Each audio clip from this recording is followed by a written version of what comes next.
So, ito siya. Medyo hindi siya accurate dun sa ano Ayan, ito yung number 10 Medyo hindi siya accurate dun sa picture Try natin sinsinan. Baka sakaling maging accurate. Magaling Yung number 15 tingin ko accurate Ayan yung tsura ng number 15 Kita mo yung tahi. Ito siya. Tingin ko accurate Maganda yung pagkakatahi niya. Ito yung ilalim. So, lapit mo ng konti. Sa mga nagtatanong sa akin, sir, may mga nagbebenta ho kasi sa online na sinasabi yung portable nila is heavy duty. Alam niyo po ba, kahit bakal po yung portable ninyo o bakal yung makina ninyo, hindi naman po yung nagiging dahilan para masabi natin na heavy duty siya o yung pangmatagalang gamit. Yan, dito ho tayo. Sug tayo ng konti. Papakita ko sa inyo yung dahilan kung bakit itong mga industrial sewing machine ay nagagamit po ng mahabang oras at saka yung tinatawag nating heavy duty in comparison dito sa portable kung ano po yung wala sa kanya. So ito po. So ito yung industrial. Overlock and also piping, meron ito na wala ang portable. So, iaangat ko. Mami, pakita mo ito. And, kung tatanungin nyo naman ako, sir, may industrial po ba na may iba't ibang klase ng stitches? Wala po. Usual sa industrial, naka-form siya o nakaporma yung makina sa single function. Diba, ito single needle, puro straight yung tahi. Pero maraming pwedeng tahiin. Kasi usual po, alam niyo po sa mga portable sewing machine, ito yung mga ganito, tatapatin ko na kayo.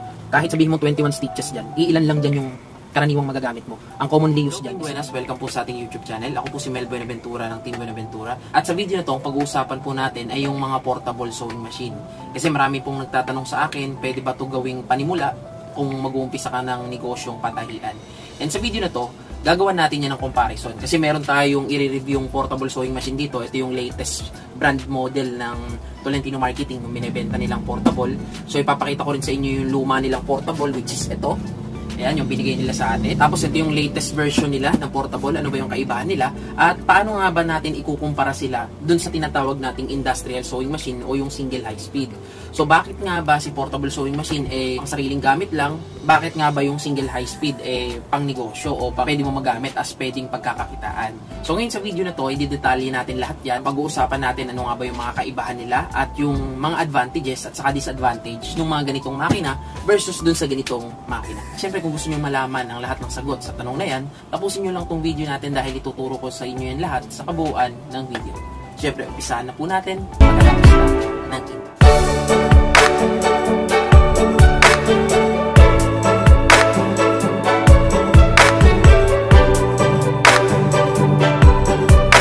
Before we start, make sure to subscribe to this video and hit that notification bell for more updates.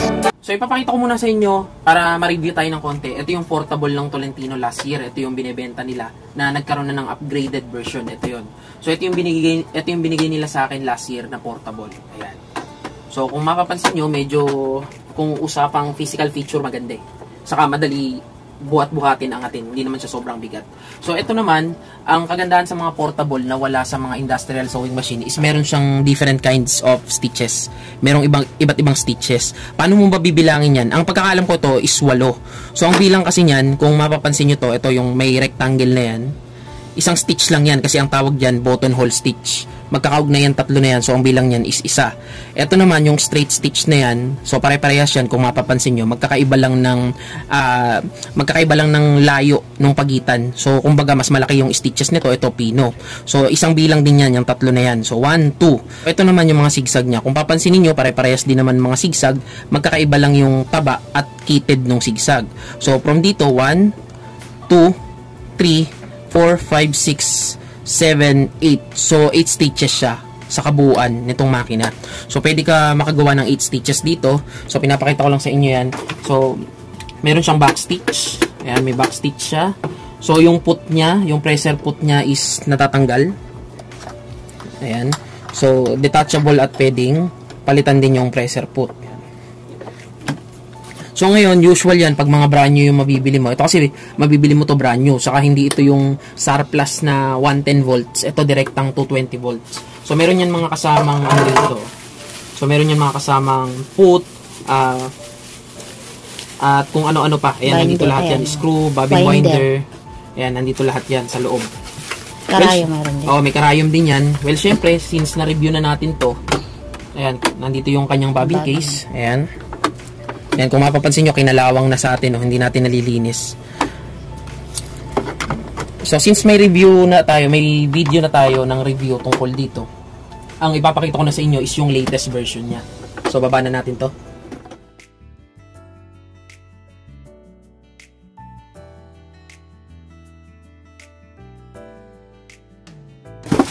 So, meron siyang manual na kasama.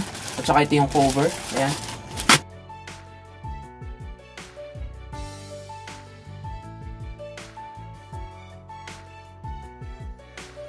Okay, unang masasabi kong kaibahan niya rito sa bago is yung stitches. So, yung stitches nito is 21. Ayun, tingnan nyo. So, limitado yung stitches nito. Ito, mas marami. Saka napansin ko sa kanya is mas mabigat to. Mas mabigat siya.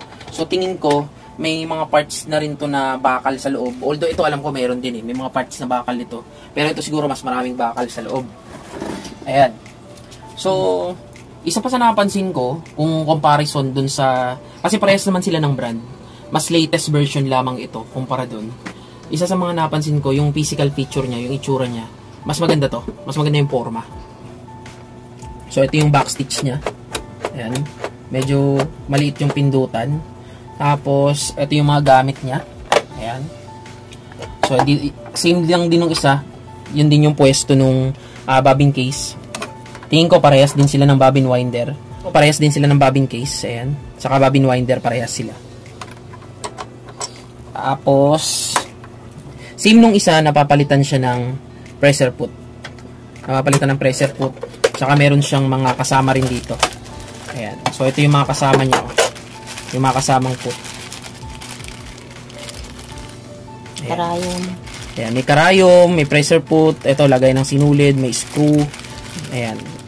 Zipper foot. Ito yung sa buttons o botones. Ayan. Nandito siya lahat.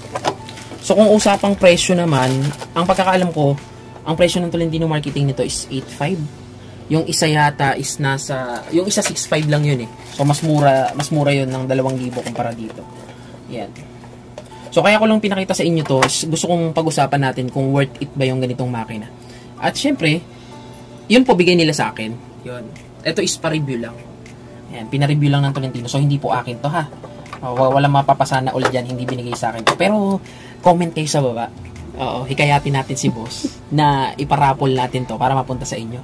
Sabi niyo, comment nyo, hashtag Tolentino Marketing, parapol ka naman dyan. Comment kayo, baka sakali papabasa natin kay boss. Ayan, baka mamaya ibigay sa inyo to, diba? Sayang din naman. So, brand new to. 1 buwan na kasi sa akin to, kaya gusto ko na rin ibalik.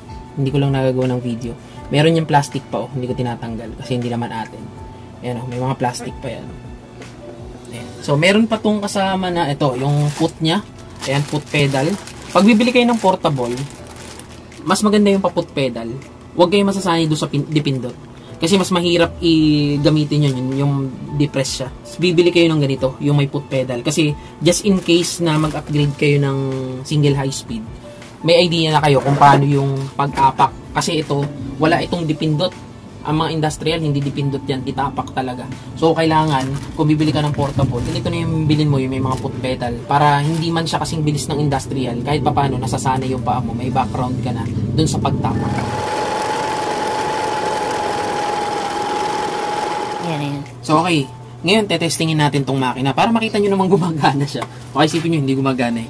So, kagaya nung isa, ayan, nandito yung, isasaksak mo yung sa power niya, ito siya. Ayan. So, detachable to. Connected yan dun sa foot pedal. Ayun siya.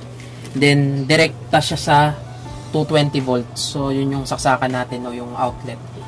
So, wala siyang ginagamit na adapter o yung transformer kasi hindi naman to 110. Pag bibili ka ng brand yung portable, usual yun. Alam ko naka 220. So, papakita ko lang sa inyo yung ilan sa mga function niya. So, tulad nito, ito yung para mapaikot mo yung sa karayom, para mapaandar mo siya ng mano-mano. Ito yung pipihitin mong hand wheel. Itong hand wheel naman ito yung sa stitches. Ayan. So, number 1 is yung button hole. Lalagay natin sa number 2, which is ang kailangan natin, straight stitches. Ito naman, yung pihitan na to, kung makikita nyo to. Ito yung tensioner. So, number 1 or 0, maluwag. Siyempre, yung papalaki yung number, yun yung mas sumisikip yung tension. In comparison sa single high speed, yung industrial, ito siya. Diba? So, ito yan. So, ito yan. Okay? So, yan yung pinaka-tensioner niya. Ito naman, ito yung sa stitches. Kung gusto mo masinsin, ayan, merong number 1, meron pa nga yung F at 0. Ito naman, ang function naman nito, pag nandito sa 0, F at saka tong 1, yung tahi ng makina mo sinsin. habang nilalagay mo yun sa mataas na number, ang pinakamalaking number niya, 4, medyo lumalaki yung stitches niya. So, ang katumbas naman nito sa industrial sewing machine, ito, ang katumbas naman nito dito sa industrial sewing machine is ito. Ito yan, yung SPI adjuster. So, ito siya. Ayan. So, 1, 2, 3, 4, 5, same function siya. Pero magkaiba yung pindutan, no? Ayan. Dito sa isang to, wala siya nito. Wala siyang ganito. Ayan. Ito ay walang ganito. Okay? So, well, syempre, ito ay backstitch naman. So, ito yung pang-lock, kung tawagin natin sa makina, pang-lock o backstitch nga. Ang katumbas naman nito dito sa mga ganitong makina, industrial, is ito. Ito siya. Okay? So, ngayon, itatry na natin. Ang kagandahan sa mga portable ngayon is meron na siyang mga built-in light. Although yung light niya, hindi ko kursunada yung liwanag niya. Dapat siguro to ginawang puti. No? Pero okay na rin, at least may ilaw. Baka mamaya may nabibili. Kasi ano to, alam ko bulb type to o yung pabumbilya. Baka may nabibiling color white. So, syempre, para matesting natin, lagay natin sa number 2. So, tingnan nga natin kung magiging sinsin siya. Lagay natin dun sa number 1. Medyo mahirap pihitin to Hindi ko alam kung ganito talaga to, pero mahirap siya pihitin. Okay? So, ayan, paanda rin natin.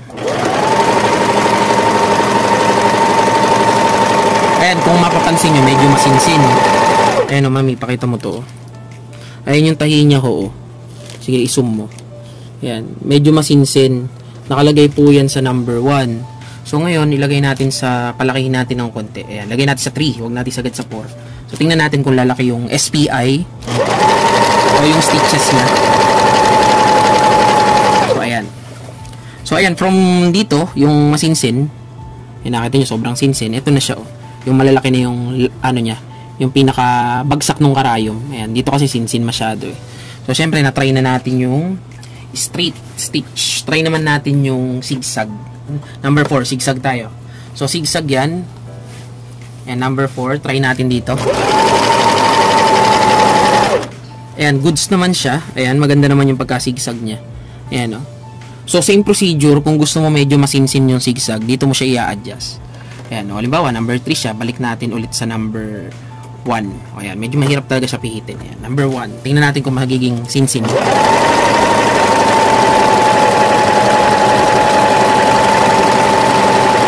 Ayan, suminsin siya. From dito, ito yung sa number 3. Ito siya, suminsin ng sobra. Sa number 1. Ayan. So, alin yung medyo kakaiba dyan? Ito, medyo kakaiba yung number 10. Try natin. So, tingnan natin yung number 10. Ayan, ito siya, para mga bundok. So, try natin.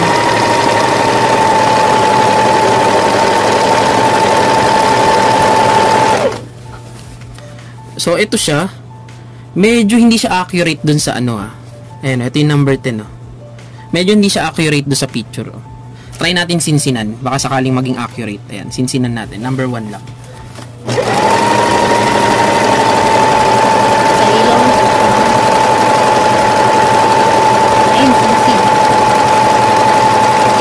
Okay, ayun siya.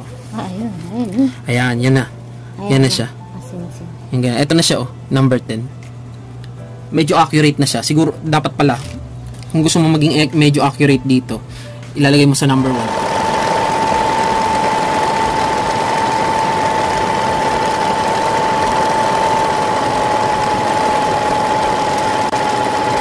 Ayan, naging kamukha siya. Ayan, no? Naging kamukha siya. Ayan, ayan. Nilagay ko siya sa borda dito. Oo, parang sabuan siya. Pero tingin ko hindi obra to sa cotton span. Ayan, ito yung ilalim. Sa mga matitigas lang na tela. Para siya naging borda. Ayan. Ilabas natin para makita nyo. So, medyo kakaiba kasi siya. Ayan. Ayan. So, dito sa ilalim. Ayan siya. Ayan. So, naging borda siya. Naging same siya rito sa number 12. Yun nga lang, nilagay ko to sa letter F. Sobrang sinsin ng F. Ayaw na tumakbo. Ayaw tumakbo. So, i-try natin to rito sa, ayan. Nakalagay siya sa letter F. I-try natin tong number 14. Yung parang, para tong bola ng, yung football, American football. Ganito yung bola nun. So, try natin.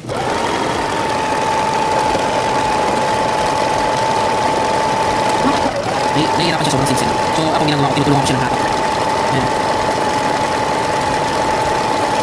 Tinutulungan ko po siya ng hatak. Labas natin. Ayan siya, sobrang sinsin. Parang borda na yan. Ayan, bilog. Ayan. Naging kamukha siya nito. Pero ito, ang laki. Ito, ang laki. Ito maliit. Ayan. Try siguro natin na ano. Try natin na ilagay siya sa number 2. O kaya number 1. Number 1 ito. So ito nilagay ko sa number 1. Pagka umusog yung kamay ko, iyan. Try natin na ilagay siya sa number 1. Ayan.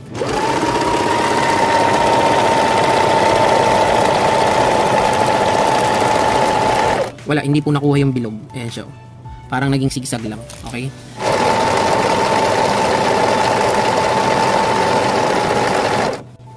Magaling ha. Yung number 15 tingin ko accurate ha.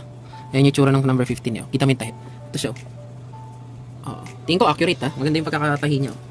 Yung ilalim. Para siyang so umpisa natin doon sa number 21. So sa number 21, tingin ko hindi siya accurate dun. Kasi ito tatlong linya. Ayan, ito yung number 21 eh. Yung sinubukan natin. Ayan. Number 20. Diretso lang siya. Hindi rin. Ang nangyari sa number 20 is makapal na sigsag. Not sure ako kung i-adjust natin to ha. Ito. Kasi nakalagay siya sa F eh. Siguro kung in-adjust natin to, baka makuha natin yung ito. Number 20 yan eh. Ito number 19. So ito yung number 19. Tingnan natin. Medyo kamukha ba? Kaya na mag-decide. Yung number 19 ito siya. Kung kamukha. Tingin ko parang kamukha naman. Number 18 is ito. Ayan yung number 18. Ayan. Number 17 is ito. Ito siya, number 17. And number 16 is ito. Ayan, number 16. Ayan siya. Ito naman yung number 15. Ayan, number 15 accurate to. Number 16, tingin ko accurate din. 17 parang. Tapos ito yung 18. Ayan, kayo na mag-decide doon sa iba. Pakita ko na sa inyo yung ilan sa mga tahi niya. Hindi ko lang may papakita sa inyo yung number 1, yung button hole. So ito po yun eh. So ito yung button hole. Hindi ko may pakita sa inyo sa kadahilan ng nawawala ko yung pressure pot niya. So naiiwan ko yata sa tindahan. Tingin kong naging advanced feature din nito is ito kasi, kung maalala niyo yung folder, ayan. So yung folder para sa industrial sewing machine, yan po yung kinakabit dito ah. Sa mga nakapanood ng video, yan yung hemming folder. Tingin ko po ito, pagka ganito po yung makina ninyo, parang uubra. Kasi may kabitan po siya ng tornilyo rito. Hahanapan mo lang siya ng saktong tornilyo kasi mahaba. Ayan siya oh. Tingnan nyo. Ayan oh. Ito, may kabitan ng tornilyo. Ayan. Mahaba yung tornilyo, hindi ko maibaon. So, kung ganito yung portable ninyo, maaaring mag-work din yun sa kanya yung folder. Ito kasing folder na to, para sa mga bias, ginagamit to sa single high speed. So, tatry kong pakita sa inyo sa screen ko ano yung nagagawa nito sa single. So, nakita ko lang nung nakaraan na may butas. Kaya sabi ko, i-try ko kaya isukat yung folder. At pwede nga siya. Yun nga lang, maghahanap kayo ng tornilyo na aakma sa kanya. So yun, kung tatanungin nyo ako sa kabuuang video natin, sa pag-feature natin sa inyo nitong portable sewing machine, kung pwede ba siya pang negosyo, isa pa rin yung magiging sagot ko. Hindi po, pang ano lang talaga siya, pang limited time use only. So panandali ang gamit lang po siya. So kung pang sariling gamit lang, malaking advantage nito. Kasi kung pang sariling gamit mo lang to, after mo siya gamitin, ayan, tanggalin mo yung sinulid, ibalik mo siya sa karton, itago mo sa cabinet, wala kang kukonsumuhin space na ganito. Kasi kung hindi ka naman magkakaroon ng patahian or kumbaga hindi mo naman siya gagamitin para pagkakitaan, malaki yung pakinabang nito kasi hindi ko konsumo ng space to sa bahay ninyo. Unlike do sa mga ganito, yung mga industrial sewing machine, tingnan nyo. Diba? Malaki yung kinakain niyang space sa area o bahay ninyo. Hindi naman siya yung ditiklop, dikahon, kamukha nito. Yun yung isa sa mga advantage nito. Kung usapang sa mga tahian naman, kung nagagamit ba ito, nagagamit po yung button hole at saka button sew, malaki pakinabang nito. Pero hindi rin siya pwedeng puwersahin. So, lapit mo ng konti.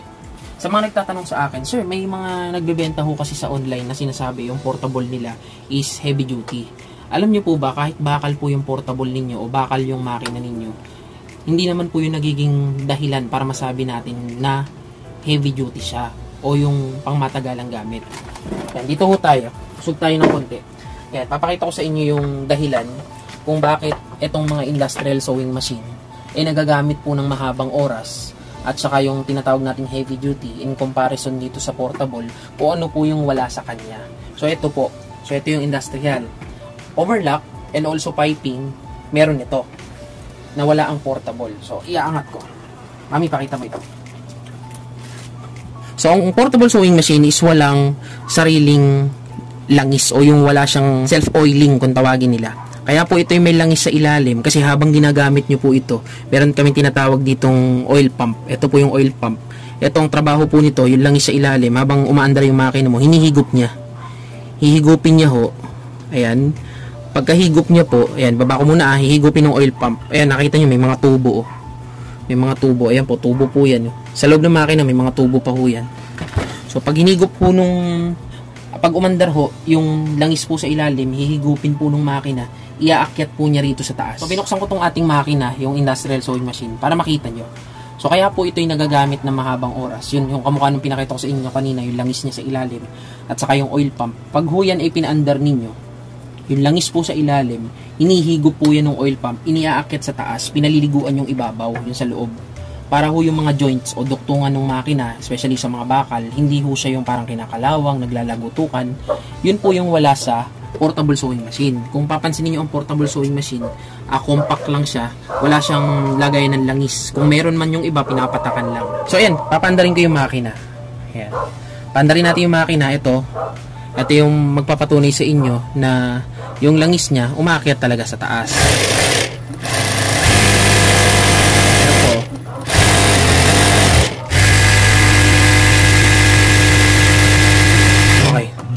So, ayun. Yun po yung nangyayari dito sa mga industrial sewing machine. Na pag pinaandar nyo po siya, yung langis po niya umaakyat sa taas, nagsisirculate sa loob. Parang, kumbaga sa tao, may dugo siya na umiikot para magpatuloy yung kanyang buhay. Ano? Kaya siya ay hindi nag-overheat. Parang sasakyan din po. Ang sasakyan, di ba, kahit anong tibay, tanggalan mo ng langis, masisira po yun. Kaya ho, ang portable, hindi ho siya advisable gamitin ng mahabang oras. Dahil nga po, wala siyang langis na ganun, yung umiikot. So, hindi po dahil bakal yung portable na nabili nyo, heavy duty na siya, hindi po ganun. Ngayon, kung ang tanong nyo naman, sir, bakit yung portable ko namimili po ng tela? Bakit sa malambot, hindi po siya tumatahi? Sa industrial po ba, kahit anong tela, pwede nyo na gamitin? Pwede ho. Kahit sa portable, pwede naman malalambot, saka yung matitigas eh. Sa industrial, ganun din. Sa mga industrial, bawat palit po namin ng tela, nagseset po kami ng makina, nag-a-adjust kami ng ngipin, nag-a-adjust kami ng tension, nagpapalit ng karayom, na batay po dun sa telang tatahiin natin. Halimbawa, pang doormat, pang basahang bilog, hindi mo rin to pwede itahi basta. Kailangan iseset pa ito ng mga mekaniko or kung mananahi ka na marunong mag-set, iseset mo rin siya. Kaya ho yung portable po ninyo, kung papansin niyo minsan pag ginagamit nyo, namimili rin ng tela, kasi nga po, iseset din po siya para dun sa telang tatahiin. So, ganun po siya, parehas naman po na isineset siya sa mga telang tatahiin nyo. Ang kaibahan niya lang ho, kaya ho ito ay heavy duty, pwede gamitin ng mas mahabang oras kasi nga may nagsisirculate na langis. Unlike po sa portable na wala, yung iba nga bawal patakan eh. Yung iba bawal patakan ng langis ang portable kasi minsan dumudulas. So, nahihirapan umandar. Pero yung sa mga parting may mga bakal niya, tingin ko pwede nyo patakan ng langis yun. Isa pa, yung motor ng portable hindi naman ganun kalaki. So, hindi mo siya pwede gamitin din ng sobrang habang oras. Nahihirapan yung motor. May tendency na masira. So, syempre, yung mga industrial, ang lalaki na ng motor nito at powerful pa. Okay? So, yun siguro yung pwede kong i-share sa inyo na kung bibili kayo ng makina, ano ba yung rason? Kasi pag bumibili po ng makina, ang rason ng iba, beginner ako, kaya portable muna ang bibilin ko. Hindi po ganun.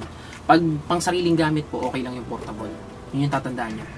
Pag bibili kayo ng makina, ano yung reason, saan nyo siya gagamitin? Yun yung magiging dahilan nyo sa pagpili. Pag pang negosyo yan o gusto mo kumita kahit konti, industrial sewing machine talaga. Ngayon, ang madalas dahilan, sir, hindi po kasi namin kaya yung industrial. Dahil nga po yan ay mabilis po ang patakbo. Yung portable po kasi kaya nire-recommend sa amin ng tindahan, mabagal po siya. So, alam nyo, may mga bagong technology na ngayon. Like servo motor, at ito yung kamukha nung sa atin, direct drive yung automatic. Na-adjust na rin po yung speed nung single needle high speed. Ito, pakita ko sa inyo yung portable na, yung ating overlock. Ayan. Yung overlock natin, pakita mo yung motor niya sa ilalim. Ayan, ang motor po niyang overlock, yung latest na, yung servo motor, ayun po. Meron po siyang parang pinipindot na po doon. Pwede nyo, yung plus minus, pwede nyo nang pabagalin yung speed. Pag bibili kayo ng manual single high speed, pwede nyo ipa-ganyan. Yung, baba mo rin, no? Pwede nyo ipa-ganyan. Yung tinatawag nating servo motor. Ayan. Kung makikita nyo yung plus minus, adjustable ang speed niyan. Pwede nyo pabagalin, pwede nyo pabilisin. Like dito, pakita mo dito. Kasi yun yung mga latest technology na nakakatulong, especially sa beginner. Ito, mas latest lang ito ng konti. Pakita mo to. Ito kasi, ito yung tinatawag na direct drive na, yung automatic. So, ang motor nito, wala na sa ilalim. Tingnan nyo, wala nang motor sa ilalim yan. So, wala na po itong motor sa ilalim. So, ang motor na po niyan is ito. Ito na po yung motor niyan. Okay? So, ngayon dito, ayan, may control panel siya rito. Ewan ko kung nakikita ninyo, ano. Ano mo. Ayan. Yan. Dito ho, may adjustment na po ng speed yan. Standard is 3,000 hanggang 3,500. Ganon din yung sa servo motor. Kung ipapaservo nyo yung makina nyo. Pwede sa mga ordinary single high speed yun, ipapaservo nyo. Ito, direct drive to. So, pwede nyo bagalan yung speed. Halimbawa, 2,000 RPM lang or 1,500, 1,000. Depende sa kaya ninyo. So, ayan, papakita ko sa inyo yung speed nito. So, ito, ayan, hindi ko na isusulot ng sinulid, Ayan. So, pagka nakalagay sa 1,000 RPM to, ayan, yung pinakita ko sa inyo, yung 1,000. So okay, ayan yung pinakita ko sa inyo, 1,000 RPM. Pag nakalagay po yan diyan, ayan, pwede mo po siya tapakan ng sagad. Hindi ko na sinulot-sinulit. Importante lang naman makita nyo yung andar.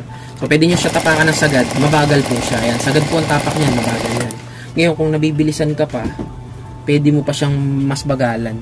Halimbawa, mabilis pa sa iyo yung 1,000, pwede nyo pang bagalan ng 500. So, pwede rin po yun. Ayan.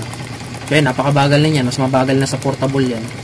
Diba? Kung sasabihin mo sa akin, sir, nabibilisan ako sa high speed, may mga latest technology na ngayon, kagaya ng ganito, direct drive automatic, at saka ho yung naka-servo motor, kamukha nung sa overlock. Kasi pag single high speed yung makina mo ngayon, nabibilisan ka, ipa-servo motor mo, talagang makokontrol mo yung speed niyan.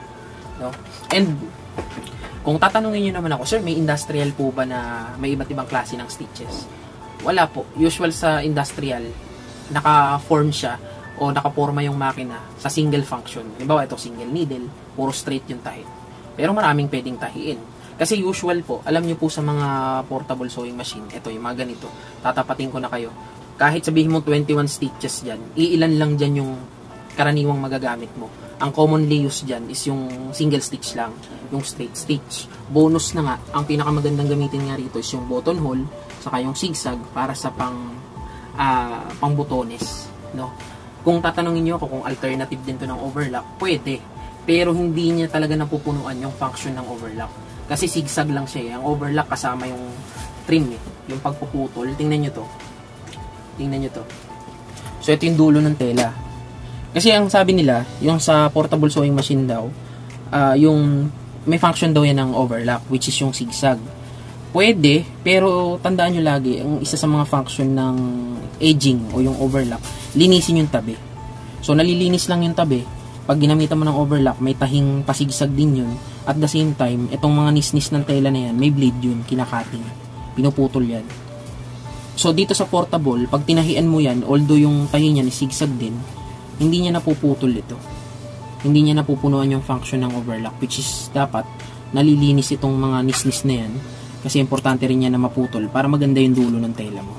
Okay? Haba ng video mo.